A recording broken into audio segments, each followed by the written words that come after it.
Welcome to the Hands-on Business Podcast. Welcome back to our regular listeners.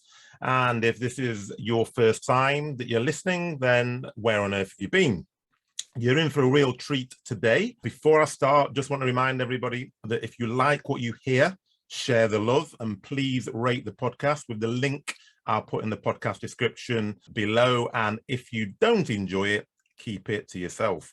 So today's podcast guest is Taz Thornton, who is an award-winning coach, best-selling author, international speaker, won a variety of awards. In 2018, she was named the UK's best female coach and one of the most inspirational business women in the UK. In 2020, Female Business Professional of the Year for Central England, and in 2021, Personal Empowerment Specialist of the Year. Now, she's won variety of awards and many more than that, but I could be here all day if I go through all of her awards, but we'll, I'm sure, get into that as we go through the podcast. Now, Taz has spoken across the world on some of the biggest stages with household brands and for household brands. She's coached 2 BBC Dragons. She's coached actors, politicians, military tacticians, going from the Royal Navy, Army, Air Force and Special Forces. So Taz is living proof that it's entirely possible to turn our lives around and create the future that we want to live. Having escaped abuse, broken her back in a suicide attempt and climbed her way back through depression and breakdown. That breakdown was Taz's breakthrough, and the Pink Powerhouse now uses her skills and experiences to inspire and motivate people throughout the world even. And I think actually she's been called the Tony Robbins with pink hair. Now the question is she the Tony Robbins with pink hair, or is Tony Robbins the Taz Thornton without pink hair? Not sure, we'll find out later. So welcome, Taz. Thank you, what a brilliant intro that was. Thank you very much. My pleasure. So I've called the podcast today Unleashing Your Awesome, as this is one of the many things that Taz does with her empowerment seminars. So we're going to get into that as we go through. So an absolutely fascinating background. I know my listeners are going to be really interested to delve a bit further into that. Tell me a bit more about your story and the journey that's taking you from where you were to where you are now. Oh, crikey. Well, it's such a long one. I'll try and do a potted history. So I've made no secret of the fact that in my past is depression, burnout, breakdown, suicidal, aims. Luckily, obviously, I wasn't successful. Actually, I consider that my greatest failure and my greatest success at the same time. Trying to check out and not doing it, that was the best thing I ever did, the not succeeding. So, you know, we beat ourselves up so much about the things that we feel we haven't succeeded in, but I really high-five myself about not succeeding in that one all the time. So I started out, once I left school, going into journalism. I went into my original newspaper group when I was at the tender age of 16, my goodness. And wow. Trained on the job. From there, made it to news editor, and then kept getting promoted. I was headhunted for to run the marketing department for a college, and then from there decided I hated PR and marketing, so went back into newspapers. Then got headhunted for another marketing job, so I thought I'll have another go, and then ended up in business to business publishing, and that all carried on, and that was great. Promotion, and on the outside, everything looked wonderful. But what people didn't see is I was absolutely hiding behind those pinstripes. I was crumbling behind the designer gear and just putting a brave face on things. I hadn't told anybody about the abuse I'd escaped. I hadn't told anybody about the times where I'd wanted to check out and tried. I hadn't told anybody about the desperately low moods I was going through, which of course, because of my path and because of the way neural pathways work, I could and still can go from I'm a bit down to I want to die, like that. And I think this is, I'm going off on a bit of a tangent here, but I think this is such an important point because so many people think that they are still in that suicidal ideation mode, when in fact, your brain has just learned that, oh, you're a bit down, right, we'll take you to this place then. It's just we've built really powerful, really fast, massive motorway style autobahn neural pathways in our brains. So once we've been to that low point, if we're not actively doing work to put in some roadblocks, when we get a little bit down, we can very quickly go there. It's like building any neural pathway. So just if anyone is listening and has been to that low place and wonders why they keep going there, it doesn't mean you're still there. It means our brains are really, really sophisticated and we have trained it to take us there quickly. So we need to sit and put in some roadblocks, which of course is where so much of the work that I do today comes in. So from all of those things, I ended up as UK director of what's a director? UK director of one of the not the UK's, the world's biggest multinational publishing companies.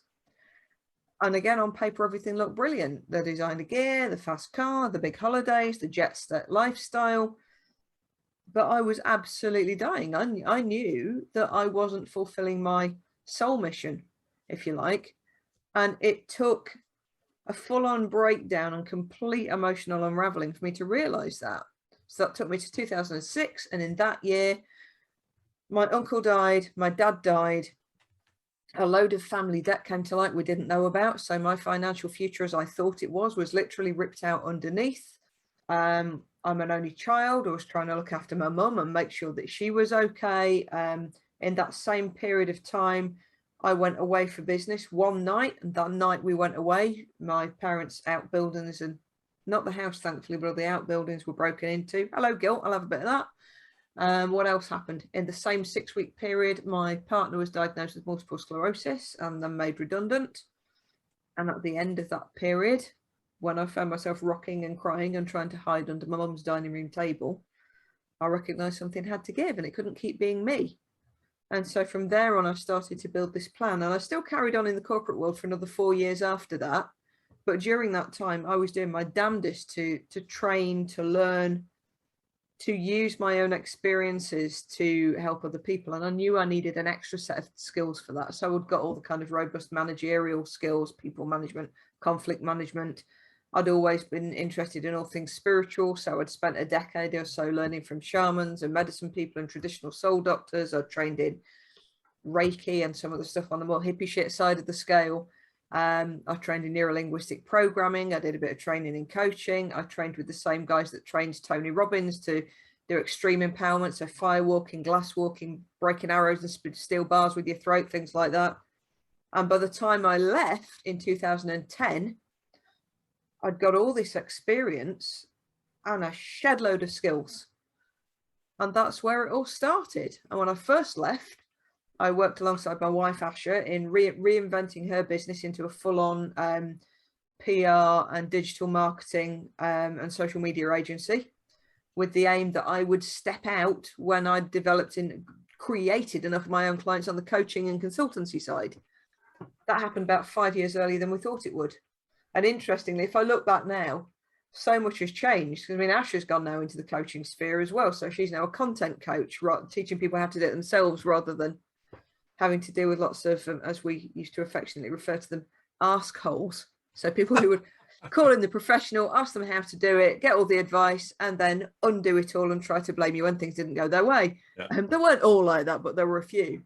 So if I look back, you know, we've both completely changed the way we do business. We've both gone into the coaching sphere, and I couldn't be happier now. I'm doing absolutely what my soul wanted me to do all along. So all those bumps in the roads, I'm immensely grateful for, because from every one of those came a really beautiful and robust set of teachings that I can now use to help other people with. How's that for a nutshell? That is absolutely fantastic. And there's loads to get into there, because what I take out of that is obviously nobody's suggesting that you need to get into an abusive relationship or have suicidal thoughts. But what you're saying is actually out of any situation, you can take the best or the learning points and then flip that on its head and use that to help other people. I think that's what I get from that. And then you mentioned there about your soul mission. So what, just explain to me, what is your soul mission? Soul mission. Oh, to put it in its simplest form, although it sounds too simplistic, it's to inspire and motivate. And I can't empower other people. I can help them to step into their own power. So when I use the word powerful, I drop a hyphen in the middle. Powerful, filled with power, rather than the traditional powerful, which we see as which is usually about having power over people. So it's about helping people to be powerful, to step into their potential. And we all have such an amazing awesome well of potential inside every one of us, but we don't always know how to tap into it. That's where the Unleash Your Awesome comes from. So for me, and you touched on it beautifully just then, instead of saying, why has life done this to me? We need to flip that and say, okay, why has life done this for me? What can I learn from it? What can I take from it? How can I grow from it? And the second we flip our negatives in that way, then all the shit that's hit our proverbial fan starts creating diamonds, because then we can take our power back and we can change things. We cannot change our lives until we are absolutely willing to take full ownership of everything within them. And so many people buck against that, but all the time we're blaming somebody else, that we're blaming our parents, our grandparents, global warming, Brexit, Boris Johnson's hair, whatever we're blaming in the current moment. If it's somebody else's fault, we can't do anything about it, can we? Where if we say, you know what, that was really unfair.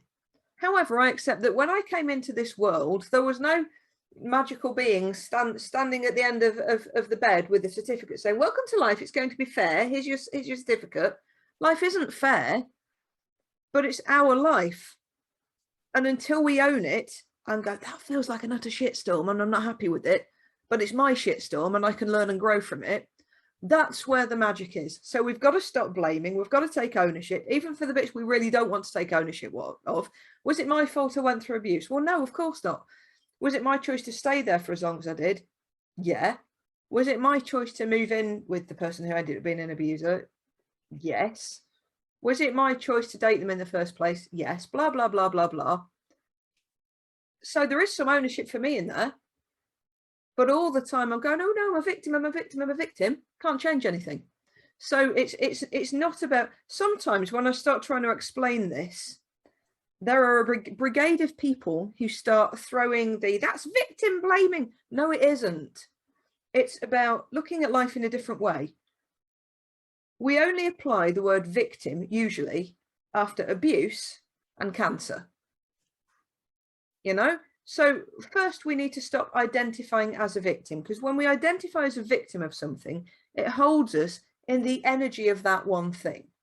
You know, what are some of the more minor things we've dealt with? Have you ever had an upset stomach? Have you ever had flu? Have you ever been through and survived COVID? You know, do you call yourself a stomach flu survivor or a victim? No, it happens. And survivor is the other word. And, you know, big up Destiny's Child, great. But I think we need to stop calling ourselves survivors of something as well, because that also holds us in the energy of what happened.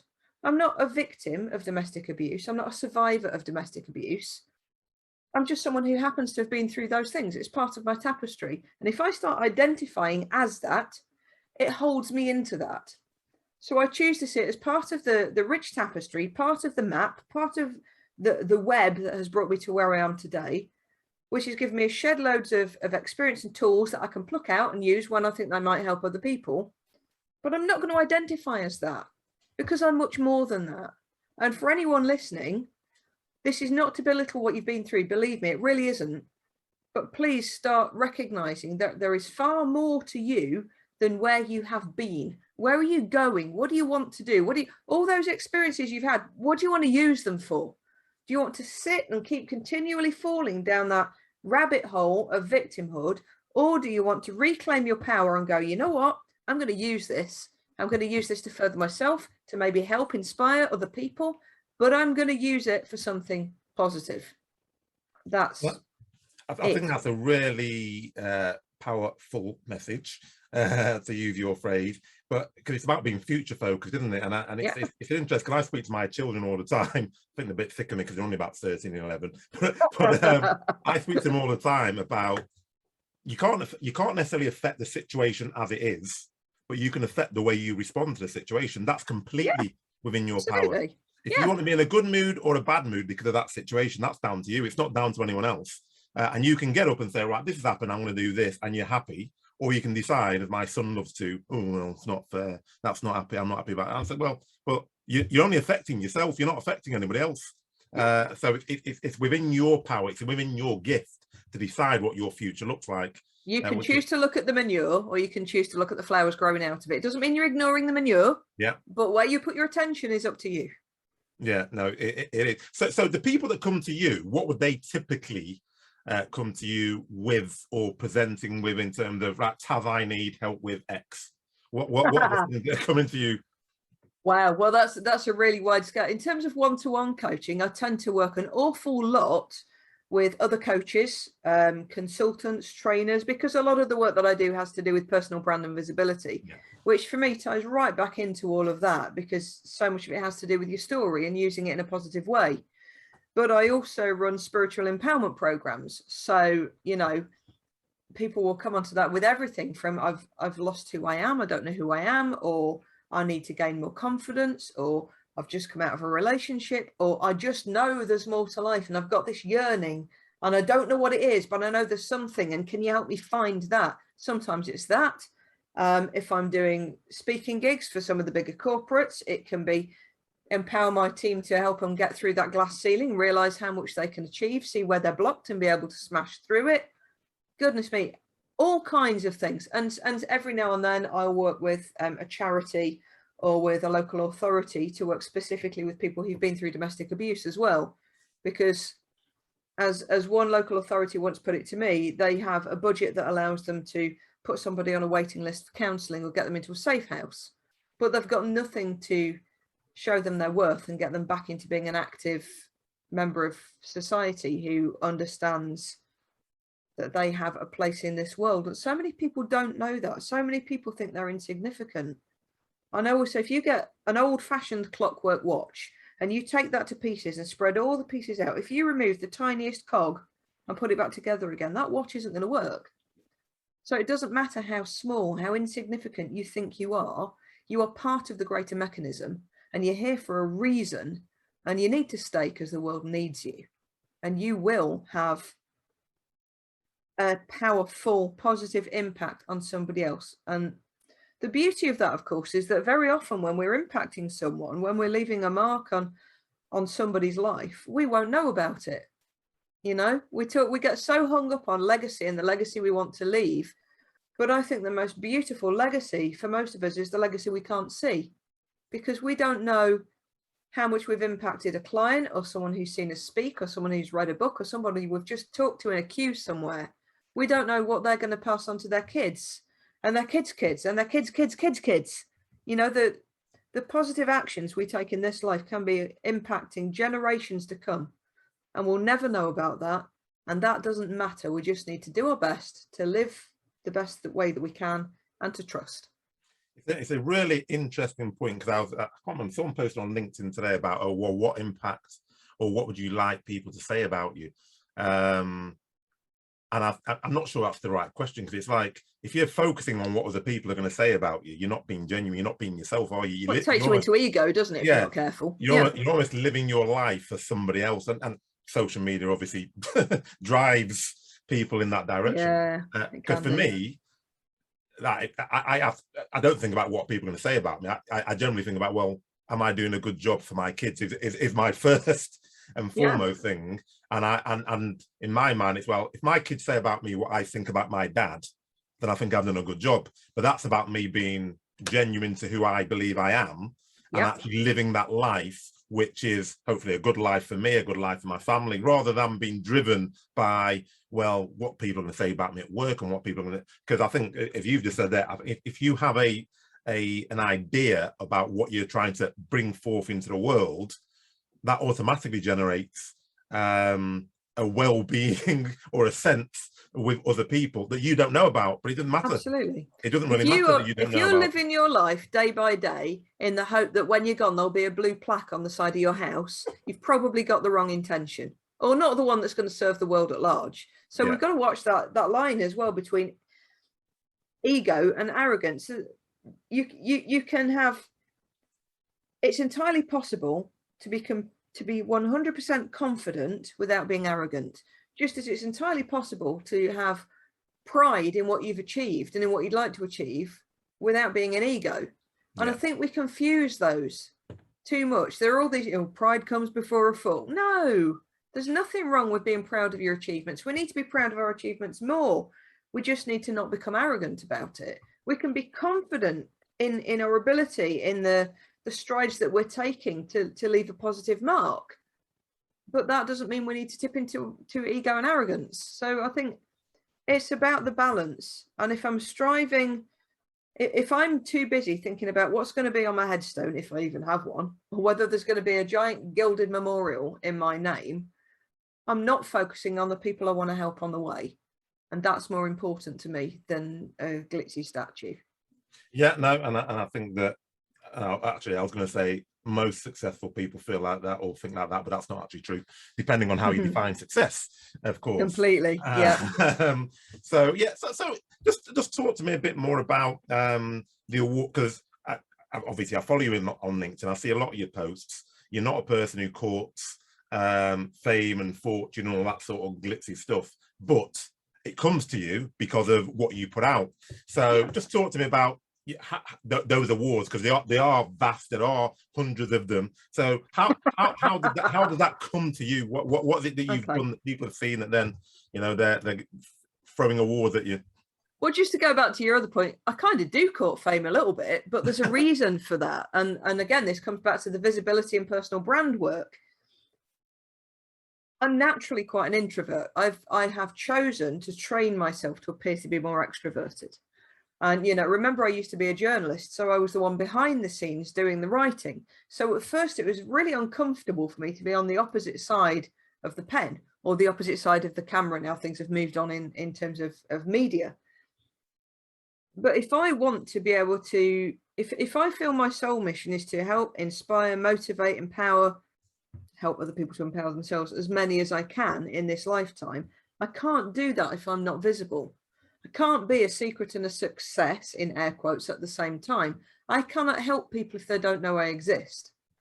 So part of being able to support more people has to be becoming more visible, which has to include courting, for want of a better word, a little bit of fame. So my PR game, it's there. But it's not about me. And this is where people get caught. It's why people don't show up enough, because they're scared of people saying they're an ego. But you can't help those people you want to help if they can't see you.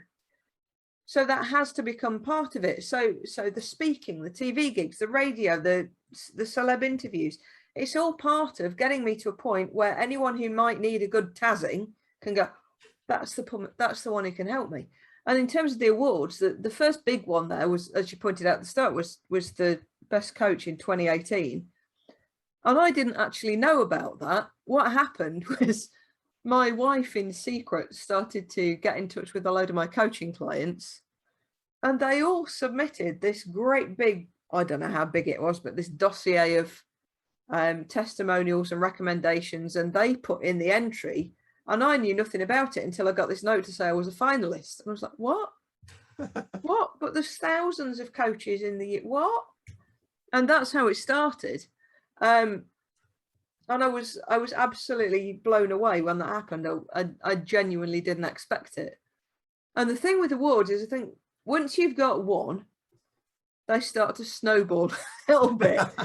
So there are the awards that my wife, because with her content coaching hat on, she's also responsible for my internal public relations, if you like. So awards entries, bios for speaking gigs, things like that. Asha handles that. Then I've got an external PR who does all the media, and because Asha hated doing it. So sometimes they will just be trotted away, and between them go, oh, there's an award there. Should we stick Taz in for it? Yeah, let's do it. And 9 times out of 10, I won't know about it. Or sometimes it will be one of those recognition awards where nobody will have submitted anything. I'll just get this notification from an awards organizer saying, we've looked at the stuff that you're doing, we've looked at your recommendations, we've spoken to some of your clients, and we're delighted to announce that we've awarded you this. And I go, oh, what? And every time you could knock me down with a feather. You'd think I'd be used to it by now, but every time I go, what, me? Really? And that's how it happens. So I'm so in awe and utterly grateful, and there's a massive dose of humility that the people I've been able to support or just move in some way have felt so passionately about that they've then wanted to give some recognition back. And Yeah. that still astonishes me a little bit now. No, but I mean, and it's not a surprise to me. I mean, I don't know you that well, but I've obviously been contacting you on LinkedIn, looking at what you're posting, and so it's definitely not a surprise, because I can see the quality of the information you put out. It's not, you don't put out posts which are just like, you know, two sentences just to get noticed. It's actually quality content which actually are helping people and actually always inviting people to be better, which I think is the important thing. And I like your phrase, you're giving people a good tazzing. So when you're giving people a good tazzing, what if somebody, not what would you like them to say, what have they said about you then in those awards? Because I find that interesting, because I know what I think, but it'd be interesting to know what your coaching clients have said in those awards and when you've won those awards. The most common word is transformational.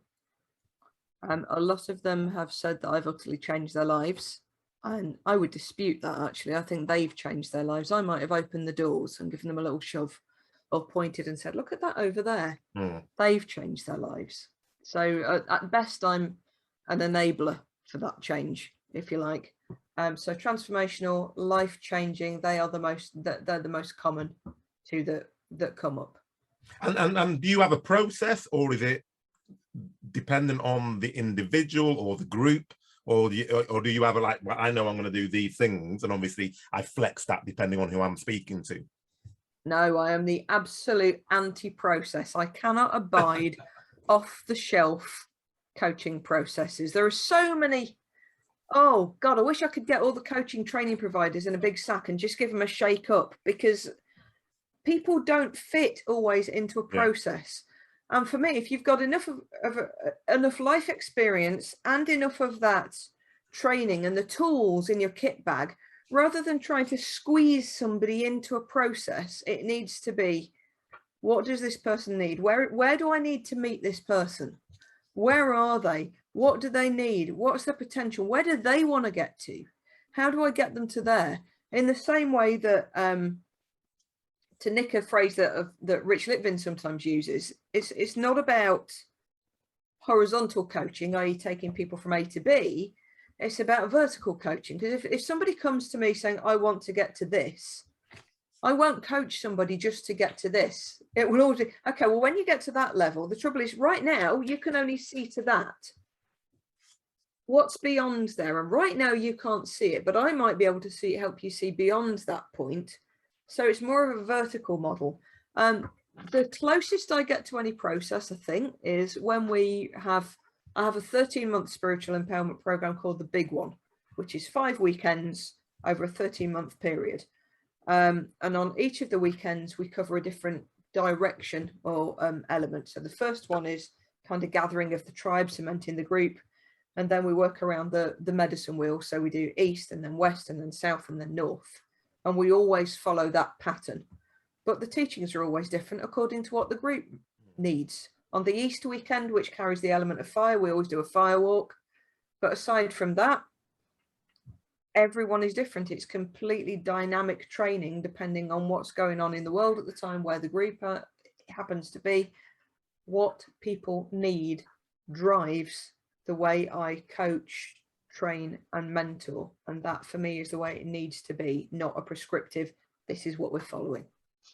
Yeah, I mean, because I remember when I went on first coaching course when I was the regional manager, and you did basically what we'd call a shit sandwich.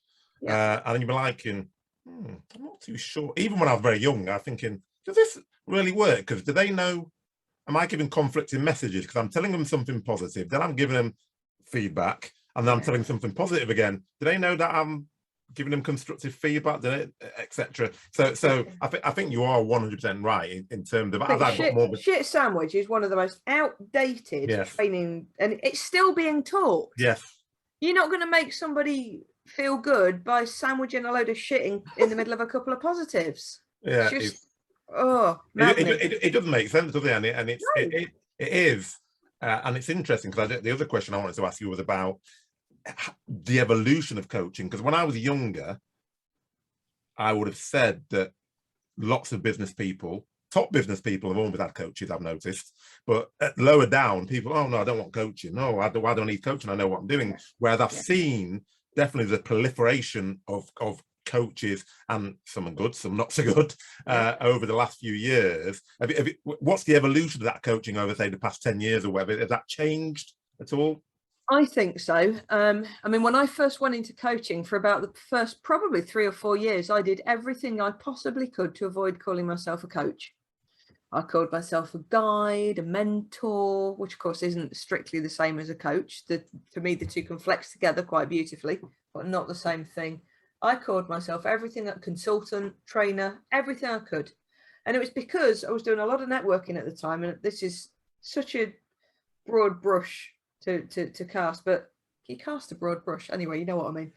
I saw so many people turning up to these networking events who were calling themselves coaches, and they clearly weren't making a success of anything.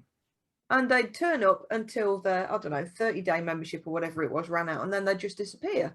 And I was getting all these horror stories from people saying they just paid thousands of pounds up front to a coach, and then they did nothing for them and they couldn't get their money back. So I think I like to think that I looked at everything that I felt was going wrong and decided to do it differently. I never had an upfront massive fee. Everything for me went onto a monthly retainer, so that kept it more affordable for people. And of course, my fees have grown as my reputation has grown, as my skill set has grown. And all that's done is that the more I move up the fee bracket, it opens up another bracket for somebody who's still on the way up. So there's enough for everyone.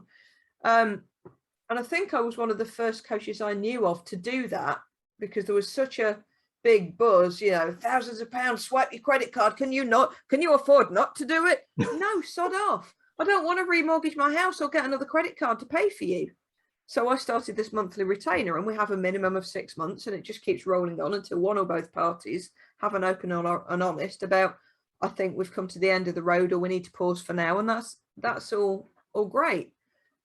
So I think that's changed. I've seen more people moving towards that kind of model, probably because I've coached them to do that. There's definitely more of an awareness of coaching as well. Again, I think when I was first coming into the field, when I first heard of coaches in the UK, and people were calling themselves life coaches, it's like, what is that? What is that? What do you mean you're going to coach me how to live? I genuinely was confused. I thought, what, you're going to teach me how to brush my teeth, how to do my washing, how to peel a potato? You know, I know how to live. So what is it? So I'm always saying that to people, for God's sake, don't call yourself a life coach. There's one of my old videos somewhere where I say life coach, and every time I watch it, I go, oh God, I refuse to allow myself to delete it because it was a learning curve. So I think there's much more of an awareness of coaching now. Unfortunately, as coaching has exploded, it's got to be one of the most saturated professions now, because there's such a low bar to entry. And that is both brilliant and ridiculously dangerous at the same time. I don't think you can judge a good coach by their qualifications. In fact, if you look at all the pieces of paper with qualifications on that I've got, I think there's only one of them that says coach, and that was for a taster day years ago. You know, NLP, empowerment, shamanism, medicine, loads of stuff, but only one of them actually says coach. And some of the best coaches I've met, or I know of, don't have a coaching certificate. Some of the most abysmal, manipulative, horrid coaches I know of have coaching certificates coming out of their armpits. So I don't know how we start to really monitor this profession, because I don't think we can base it on qualifications. You know, it's just not a true example. It's not a true measure of what makes a good coach. So I've seen more and more coaching training companies coming up that I believe to be absolute charlatans, who will take thousands of pounds for people who are desperate to become a coach and promise to train them to be a coach and to give them all the marketing tools they need. And the horror stories I've heard from trainers who say, just follow this blueprint and you'll be earning £4,000 a month within the first 6 months. And it's absolute bullshit. Cards on the table, guys. If you're listening, to build a decent profit with a coaching practice, with any business actually, is going to take you ballpark 3 years. You might be able to do it in less, but you're talking ballpark 3, sometimes 4 years. So if anybody is telling you to swipe your credit card and by following their rule book, you'll be earning, you know, £4,000 a month in the first X amount of months, Don't do it, and you will have no recourse. And I'm seeing people being burnt in the pocket and really left up shit creek a lot by that kind of outfit, and that worries me. I think that's one of the trends I've seen in coaching that I just feel is absolutely abysmal, and these people just, I don't know how they can look themselves in the eye.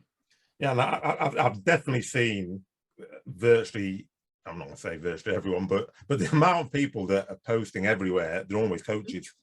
And similar to yourself, I've always, whether it's coaching or anything else, I've always been very nervous of when someone's promising me that they can give me the magic bullet and it'll be implemented and I'll be making loads of cash in the next 3 to 6 months. I always think 6 or 7 figure income. What? Yeah, not everybody wants a 6 or 7 figure income. It's, you can, everybody can if they really want to, but there's no magic bullet. It takes hard work, it takes effort, it takes consistent showing up, it takes knowing your stuff, that's a given. Yeah. And above all else, it takes really genuinely caring. You have to really give a shit about the people you want to support. You've got to care about that. The mission to help, support, inspire, whatever it is for you, has to be bigger than your idea of how many zeros you want on your bank account. Oh, sorry, you can go home. It's the wrong profession for you. Yeah, no, I've had this conversation so many times, even just from a managerial point of view, because in every managerial role, if you're doing it right, there should be an element of coaching, I would hope. Yes, whether I agree. Whether you're doing it or you're getting someone to support you. And I've said for years, because what you talked about earlier about ego is so true. And I've seen so many managers who want to be managers because they want to control people. And I've always said, well, I said, if you're doing this job for any other reason that you want to develop people and you like seeing people progress, and that means that they will surpass you in a lot of time and they'll become your manager. If you don't want to do that, go and do something else, because 100%. It's not for you. Management, in my opinion, and it's only my humble opinion, is not about controlling people. It's not about being able to say, oh, look at the size of my team. It should be about developing people and developing yourself at the same time and empowering people and yourself at the same. So on that note, how do you? I'm sitting here thinking, well, I need a good coach. Taz looks like a great coach. How do you define or choose a good coach when there is so many out there? How do you cut through all the nonsense?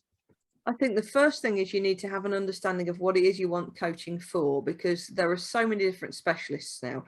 And okay, if you go and look at me on LinkedIn, which is where you and I first hooked up, it talks a lot about visibility and public speaking. Yeah. Of course, I do so much more than that. But that's where people usually find me first. You've got to have a specialism, and then you've got to be able to walk your talk. You've got to watch people. Are they actually walking the talk? So I don't know. Part of what I do in visibility is helping people with LinkedIn. I see so many people who are LinkedIn coaches who have no engagement on their posts, and they'll all say, well, it's because it's all about the clients. No. Or people who say they are business coaches when they've never run a business, albeit being at a high level in a business, and their only business is running the coaching practice that isn't actually that successful. You know, if you want to have someone who is going to help you with money mindset, don't go to someone with holes in their shoes. You've got to watch, do your research, and ask for testimonials. But be careful there as well, because there's also this branch of the manipulative coaches will all have a tribe of acolytes. Yes. Who will tell you that if they bend over, the sun shines brighter. So do your research. If somebody's just saying, oh, well, they're beautiful, they're wonderful, I love them, you want more than that. Yeah. What specifically have they done? What did you go to them for? How have they supported you? How are they available for you between sessions, if that's appropriate? You know, can you bring anything to the table? What's their coaching approach? What's the way they work with you on things? Because for me, I will flex. There are some people who effectively need a good kick, but there are others who need more of an arm around the shoulder. There are some who will want more traditional coaching, and that's something else to be aware of. Do you actually want a mentor, or do you want a traditional coach? So a traditional coach won't give you the answers. They will just help you to find the answers within yourself. I tend to blend between the two. If there's something where I've walked ahead on that path, I will help someone say, well, this is what I did. But there might be others where I know someone actually knows, but doesn't have the confidence to bring up their own suggestions. They'll coach them until that comes out. So track record, gut feel. Never and never, ever, ever choose a coach based on how much you can afford. Yeah. Don't ever go, well, that's the cheapest one. If there is a coach and you know in your gut that it's the right coach for you, and they're already charging way more than you currently believe you can afford, then don't be afraid to drop them an email or a LinkedIn message or something that says, look, this is where I am. I would love to work with you. Do you have any resources I might be able to tap into? My intention one day is to hire you, but right now I'm in build mode. Is there anything that you've got? Have you written any books? Are there any blogs you could point me to? Are there any lower cost online groups you could point me to, for instance? And for me, any coach worth their salt will reply to that. So I'm not cheap. I'm not at the top of the tree either. But I will always, if I can, if somebody is not in a position where they can afford me yet, I will always help them as much as I can to find some resources or to point them in the right direction for now. And I think that's important too. And that also will help you to recognize the difference between swipe your credit card here, I don't really give a shit about you, but I want your cash. Yeah. And I genuinely want to help you. And of course, I'm not talking about the really, really massive, the Tony Robbins and the Gary V's of the world who probably haven't got time to reply to all the thousands of messages they've got. But in that case, if it's a really big, mega superstar business advisor, hit up their website, hit up their social channels, find the free stuff, because they will all have free and low cost stuff that you can tap into if they're worth their salt. And remember also, follow their social channels, because again, if they really care, they will be giving good coaching advice out in those posts. Yeah, no, I mean, and I think that's good advice across the business world. I think, if someone really cares and they've created a business correctly because they care about their customers, they tend to have a whole raft of, if you just mentioned, free stuff, paid stuff, cheaper stuff, more expensive, high-end stuff. That's just part of the business methodology, isn't it? That you have that range. And you'd hope so. Yeah, and if you've got a person who's just saying, actually, well, you can't afford me too bad, they're probably not the right person for you. So, I think that what you said as well about walking the walk and track record, because that's one of the reasons I got into consultancy in the first place, because I found I come from a healthcare pharmaceutical background, and I used to find you'd get these really high-end consultants they'd charge you a lot of money, they'd tell you all these things, and I'd be thinking, all right, that makes sense, but how's it practically going to be used in my business? And then before you could have a conversation, had gone, and they didn't really care. Yeah. What happened? How can I implement? Yeah. You paid them, and they moved on to another business. And you're like, oh, well, right. So I've got some nice glossy slides. What am I supposed to do with these then? And I think coaching is the same. And I think what you said about people who've walked the walk, who've got a track record, who actually have resources that you can tap into, is a integrity in heart, isn't it? Yes. Integrity in heart, and you can fake that for a while. But also, it's a bit like when somebody comes on a 3-month probation period for a job. You can fake it for the 3 months, but you can't keep that going forever. Sooner or later, that veneer is going to start scratching a little bit. So integrity, heart, and follow them for a while before you commit. Yeah, no, I think that is very, very sage advice. So I've got to get into the, as everyone's always obsessed with celebrities. So you've coached such a variety of different people. You've coached, military people, you've coached dragons, you've coached actors. So tell me a bit more about that. Firstly, how did you get into coaching those sort of people? And then give me some, obviously, no names, no pap drill, but some nice little stories about confidentiality. Yeah. Well, if we look at one of the dragons, we coached way back in the Tiger days before they were a dragon, when their business was still in build mode. And what I can tell you is that she is one of the most lovely, down-to-earth, compassionate people I've ever worked with. But I'm not going to tell you who it was. No another dragon I've coached came to me through my spiritual empowerment program and worked with me for a few years there. A lot of the armed forces and special forces people, they've come in via the spiritual stuff as well. Okay. So that's always a fascinating one for me, because people start thinking about anything vaguely spiritual. I think, oh, woo woo, waft a few joss sticks and ting your tie bells, as a certain guy always teases me about. But actually, those programs have had people from every branch of the military, everyone from scientists through to teachers, through to office workers, through to business owners, right through to, yes, people who are already in the therapy sphere. So that's brought all kinds in. The other thing that's helped in terms of celebrity clients for me is way back in the day when I first left corporate and came into running Tiger alongside Asher, one of the things that gave me the confidence to leap was we created this digital magazine way back in the days when digital magazines were, oh, look, it's like Harry Potter, the pictures are moving on the pages, when it was new and exciting. And we launched a magazine called Tweeting Times, which was way back in the days when Twitter was still only 140 characters. And when it was used very differently to the way it is now. Twitter's still really powerful, by the way, guys. Yeah. It's just the way you use it is different. And it was when we launched that, do you remember all those years ago, 2010, 2011, and all the celebrity sleaze stories were coming up with all the people who'd had affairs, and there was a big series of them.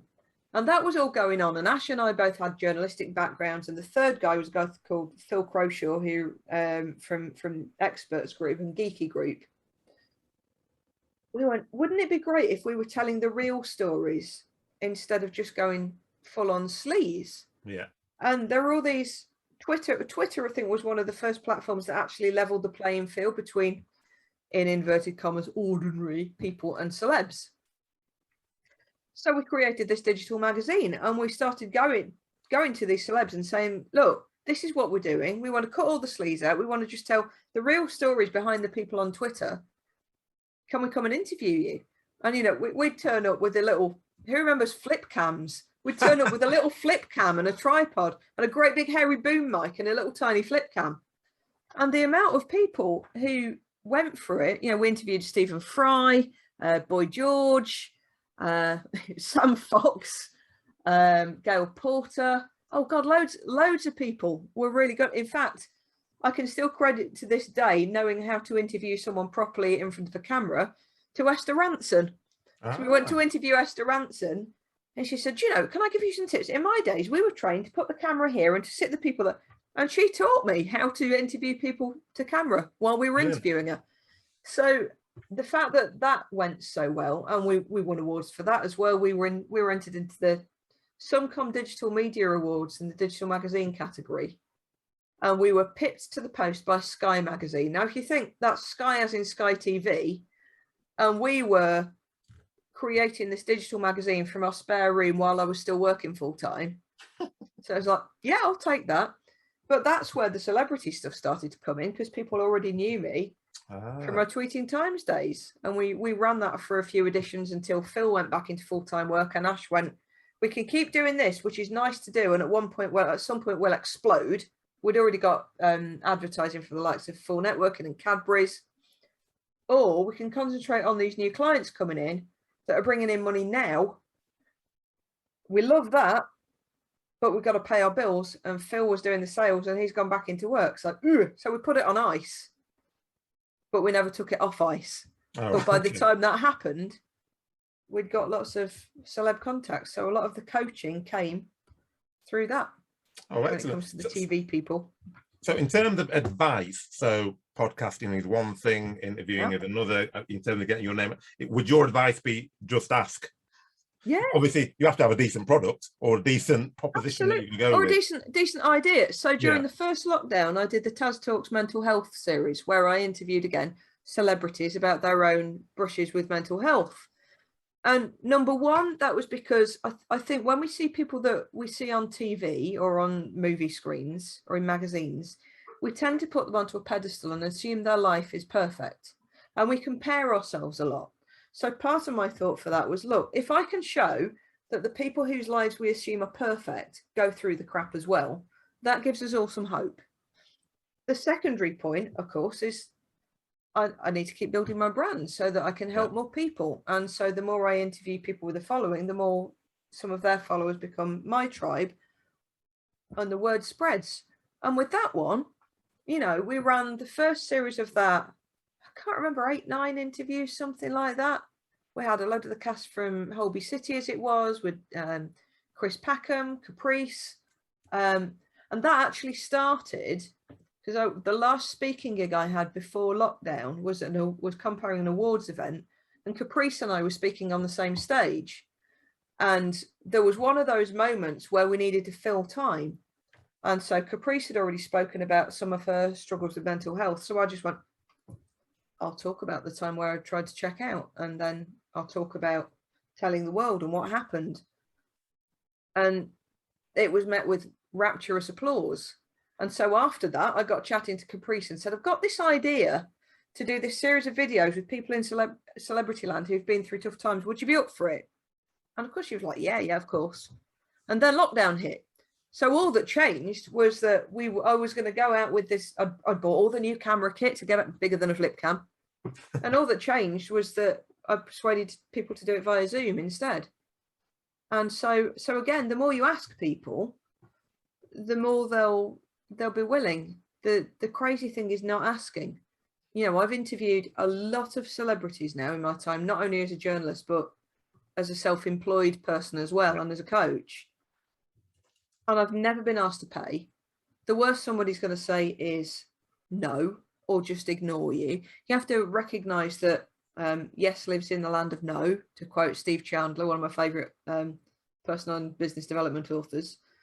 And you've just got to keep asking. But if you're genuine, if you've been there for a while, if you haven't popped up just to try and ask, if you're there all the time, you've built credible following, and you have a good idea, and you're brave enough to just go and say, this is what I want to do, would you be up for it? You'll be surprised. And you only need a few, and then the ball starts to roll. So just ask people. Ask, and ask more than once.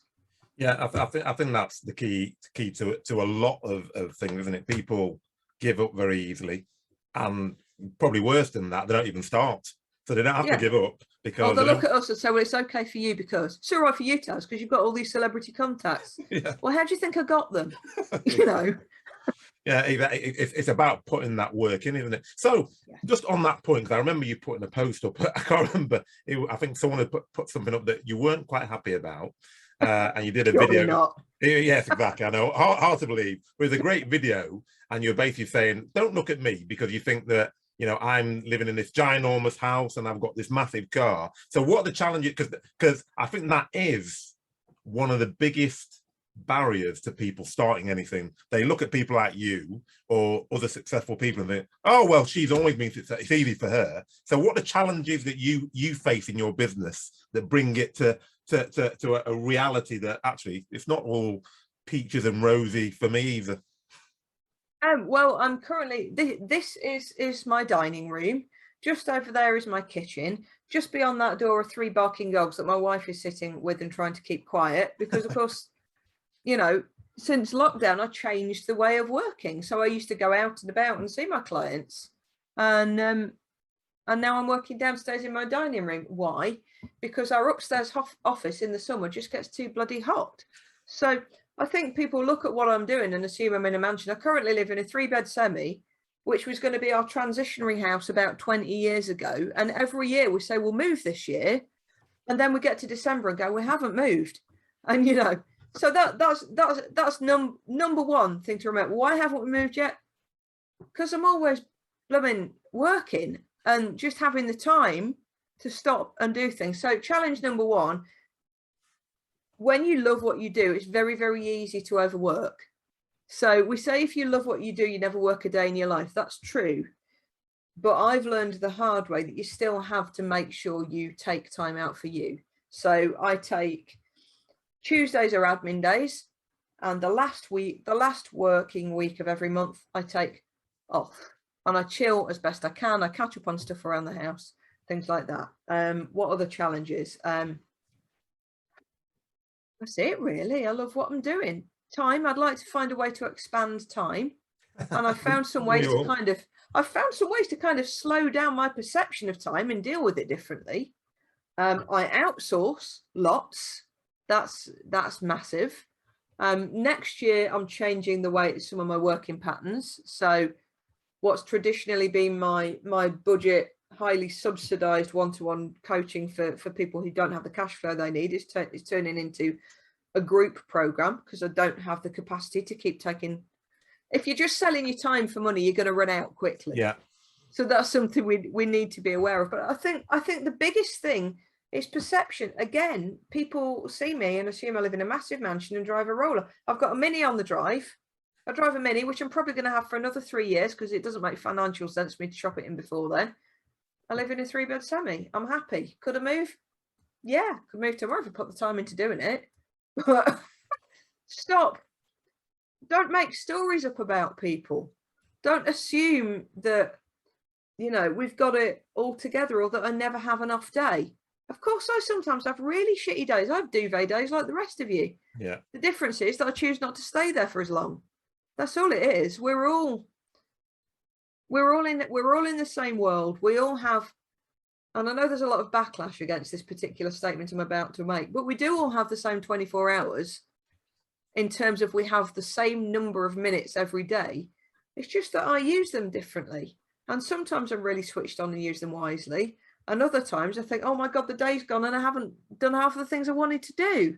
So stop putting people on pedestals. Stop assuming that everybody has an easier ride of it than you, because we don't. We might have more tools than you because we've invested the time into developing them. But I'm not in the position that you perceive I'm in through sitting and moaning and looking at what everybody else has got. And the quick key one to this is if you're driving down the motorway and somebody drives past you at speed in, let's say, your dream car, when you get to the point where you can go, wow, that's a sign that I can get it. I wonder how they've done that, because that's another human being driving something I want. So that means I can get it. If you get to the point where you can do that instead of going, wanker, that's when you've cracked it. I'm laughing because my poor kids get all my stuff when I come home. But because when I'm trying to get to study, that I use that exact same story, not in terms of, because when I was younger, I was very lazy, still quite lazy actually. We're allowed to be when we're younger. It's part of growing up. Yeah, I describe it as being very protective of my time, but I'm lazy. And I never used to do any work at school until I was about 14 or 15. And I always used to look at everyone and think, oh, why are they getting 80% and I'm getting 30%? Because I'm a lazy git and I'm not doing any work. Yeah. And then at one point, I think I was about 14, and I thought, I'm sick of tired of getting these bloody results read out, and I'm really embarrassed. I thought, I wonder what happened if I actually start working, because I thought they're human and I'm human. So if they remember you writing a post about this. If they get 80%, why can't I get 80% if I do what they do? And it's exactly as you said. Anytime I see success, I see that as an indicator that actually, well, if they can do it, why can't I do it? Because we're all anybody vaguely the same shape as you, i.e. human, has done what you want to do. It's possible. You know what they say, where you're born is not your fault, but where you end up is absolutely your fault. Definitely. And you know, on that note, my exam results from school were absolutely pants. A mixture of me being quite a sickly kid and I wasn't interested. I've got too much of my own stuff going on. But I've done all right, thanks very much, and I'm continuing to do all right, and you can too. No, and I think that is, and it's interesting because when I was younger, because I come from Nigeria. In Nigeria, basically, by the time when you're 3, you know which university you go into. It's all like, right, you do this, you do that, you do that, and as I start getting on, I'm thinking, actually, if my children do something that they enjoy, you tend to be good at it and you make a success of it. It's not about, oh, I need to be a scientist, I need to be a doctor, I need to be X, Y, and Z because your parents want you to be doing that. It's about actually finding something that you have a passion for. And I've been very fortunate because I did have a passion. And I still do have a passion for science, and I have a passion for talking. So going into medical sales was like perfect for me. And I'm still in the healthcare space, but to be honest, my passion is sales and marketing. So if you can find that, and I know that when I went into it, people would try to put me off. My cousin who's a doctor, oh, Hakeem, you don't want to go into that. Bloody hell, no one has any respect for salespeople. I was thinking, well, I quite enjoy it. So I'm going to do it. And I've been fortunately moderately successful by doing it. But as you said, it is about doing something you love, having a passion for that, and you tend to be successful at it. And even if you're not successful as other people see it, you'll be successful in the way that you see it, and you'll enjoy it. And I think that's much more important than driving around with a massive car, having a massive, because people always say to me, you're going to extend your house. You've got lots of space there, haven't you? I said, why would I do that? Well, because you've got space. Yes. We had that exact same conversation just this past weekend, but then I'd lose part of my garden, wouldn't I? Yeah. Exactly. And it's like, well, why do I need to? And in my mind as well, I keep saying, well, my kids are 13 and 11. So within 5 to 10 years, they're going to be moving out. So I'm probably going to be trying to downsize. So why would I want to start making a bigger house for 5 or 6 years of my life just because I want to keep up with the Joneses because everyone else is extending? And it's like, well, I'm not interested. I'm happy with what I've got. And people put their own spin on success as well, don't they? And, you know, if we're putting success on, you know, the big cars and the big paycheck and the blah, blah, I've had all that and I wasn't happy. You know, it's only the past couple of years that I've looked at my income and thought, that's now exceeded what I was earning at the top of corporate. Wow. Yeah. And that was a bit of an, oh moment, you know, but the things that we see as trappings of success, there are so many of us who've had them and have not been happy with them. Whereas now, when I've got those same trappings, I'm much happier because it's not the trappings that matter. It's how we go about getting them. I was just about to say, it's because of the way you've done it, isn't it? Because I've, in fact, when I remember, it was 1990, I can't remember, it'd be 1996. Yes. And I was in a training room and they said, what do you want to do? Where do you see yourself in 25 years? I was obviously a bit of a little git because I said, yeah, I want to be a managing director of a small to medium-sized pharma company. And actually people were laughing. Oh, bloody hell, Hakeem. But in my mind, I'm thinking 25 years, I'll be 50. Well, saying I want to be a regional manager is not very aspirational. And actually that was always my aspiration until I got to be a sales director. Yeah. And then I looked at my managing director at the time and I thought, I don't want to do that actually.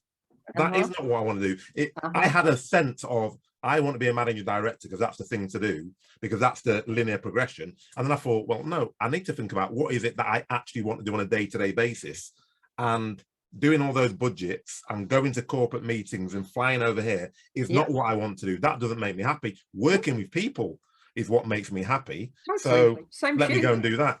Absolutely. Yeah. You know, I got to that point where I thought that's where I wanted to go and then realized that I wasn't enjoying it when I was in the job.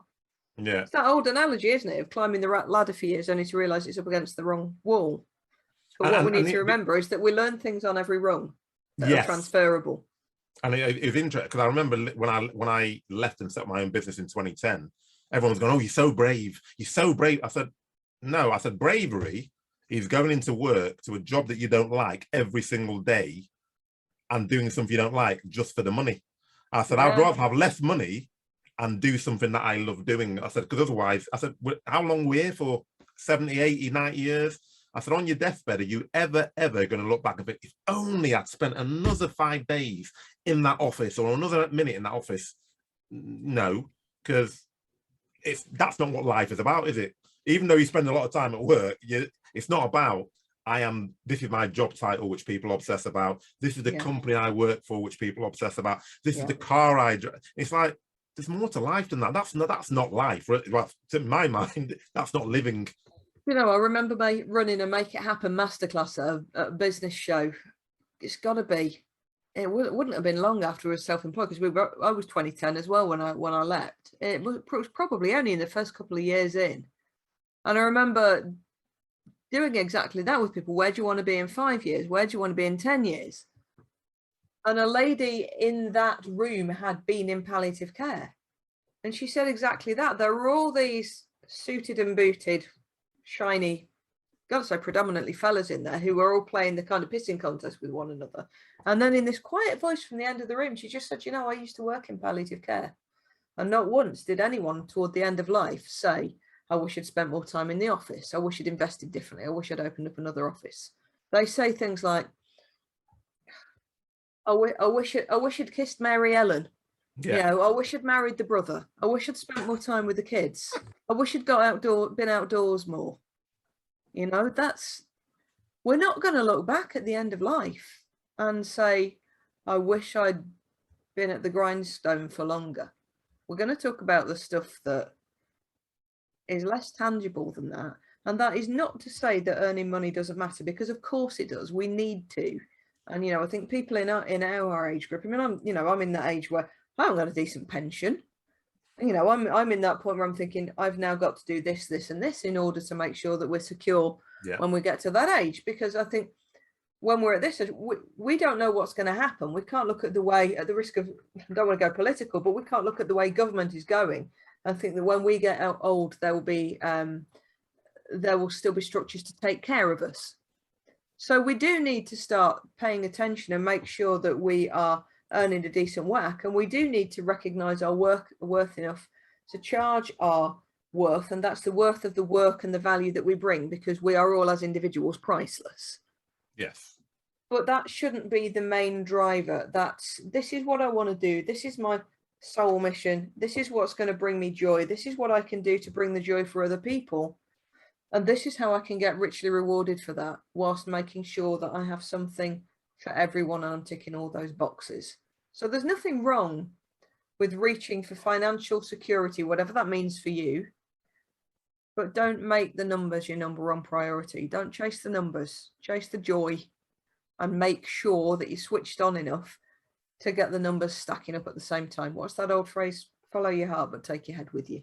Yeah, no, I think I think that's so accurate, because when you were talking about famous people, and when I was younger, I've never actually looked for role models outside of my close circle, actually, because I always think, well, why would I see a footballer as a role model because he's good at kicking a football about? That doesn't tell me anything. But I was always struck by the amount of comedians who passed away who were like suicidal, and you're like, desperately unhappy. Yeah, but they've got all the money and they're really funny, but they're suicidal. So when I was very young, I was always thinking, so that fame and fortune doesn't guarantee anything, does it? It's actually being happy which guarantees being happy, not searching for the next shiny object. I can tell you that for a lot of the celebs that I've coached, particularly those who are on the kind of actor-actress circuit, they have far bigger insecurities than the majority of us, because of course their job is to look good. They have to fit a particular role in order to get the work, and their work means they are constantly getting into even if they get down to the last few for a role, they're going to walk in and instantly be either accepted or rejected based on their appearance. So let me tell you, as someone who's coached quite a few, they have not got it all sorted out. And that type of work where you are literally being judged on the way that you look and the way that you present or what your voice sounds like, they have much bigger hang-ups than the majority of us a lot of the time. So let's not put them on pedestals. Let's think, bloody hell, that takes courage. That takes skin tougher than a rhino's hide, and a lot of them haven't got skin that thick. Yeah, I think that's a good point on to nearly end, because I can't believe I've just looked at the time and I've seen that we've been going for more than an hour. It's unbelievable. I'm hoping that people have found this very useful, because I feel like I've just been chatting to a mate, to be honest. So good. Me too. So I'm hoping that people are going to take out what we've talked about in terms of the mentality that you need to use to actually progress. I'm not going to use the word succeed, but because succeed and success means so many different things to so many different people, and how to choose a good coach. So if somebody has watched this and thinking, I need to be working with Taz, in fact, what did you say? I need to get a good Tazzing. What should they do to actually approach you, get to know more about what you do? Get in touch. You can drop me a line on LinkedIn or go via my website, tazthornton.com, or email me, taz@tazthornton.com. And I will always reply. Well, sometimes if it's Facebook Messenger, my team often replies, but most of the other stuff I will always read and reply. And I will always help as best I can. I've usually got a waiting list of at least a couple of months. So get in there and start talking to me early. And again, even if it's a case where you're not in a position to be working with me yet, or you need something faster than I can deliver, I will always either point you to some resources or see if there's another way I can help or someone I can direct you to. Okay, thank you very much. And then just a couple more. Number one, I want to know, which I meant to ask you, where did the pink come from? Because obviously that is now your brand. So I want to know where that came from. Well, you see, everybody thinks that was a really clever design device. However, what actually happened is I was sitting with my hairdresser one day, Suzanne Emery at Ethos Hair and Beauty in Peterborough, have been going to for 20 plus years. And I said, I'm bored. And she said, what do you want to do then? And I went, I don't know. And she said, I think we should do it pink all over. And I went, go on then. And that's literally what happened. It was a flippant throwaway comment. and I was in a flippant throwaway mood. That's how the pink came, and now it's become so much my brand that can't get rid of it. I quite like it now. So yeah, the pink is here to stay. But it wasn't a design, it was a let's do this. And then the last one, if there's one thing that you want to leave people with on this to inspire my listeners, what would it be? Don't look at other people and assume that it's okay for them because the grass is greener. You need to accept that if the grass is greener for them, either it's because you've got the wrong tinted glasses on, or it's because they've been watering the grass more. It's that simple. My grass might be greener than yours because I water it. You're not gonna, don't wait for things to fall into your lap. Don't go away and read something like The Secret and then just think that if I just ask for this, if I just ask the universe, it will land in my lap. You know, I always say that you can't just do it all by chanting Om. The word Om is in the middle of momentum. You have to give it the momentum to make it happen. And I'm big on law of attraction too. I get it. But I think that it works when we actually take action and active steps in the right direction, and then the universe, in inverted commas, whatever you want to call it, will work with you. But it's not just going to fall into your lap. It takes hard work, it takes drive, it takes determination, it takes consistent effort. But if it's something you love, and if you genuinely care enough, that makes the journey from 0 to, my God, I've actually got some income this month, much easier. Thank you very, very much, Taz. It's been an absolute pleasure. I am 100% sure that my listeners will find it inspiring, enjoyable, funny. And I really, really appreciate this, well, hour and 10 minutes actually that we've spent together. No, thank you. Thank you so much for inviting me. It's been a blast. My pleasure.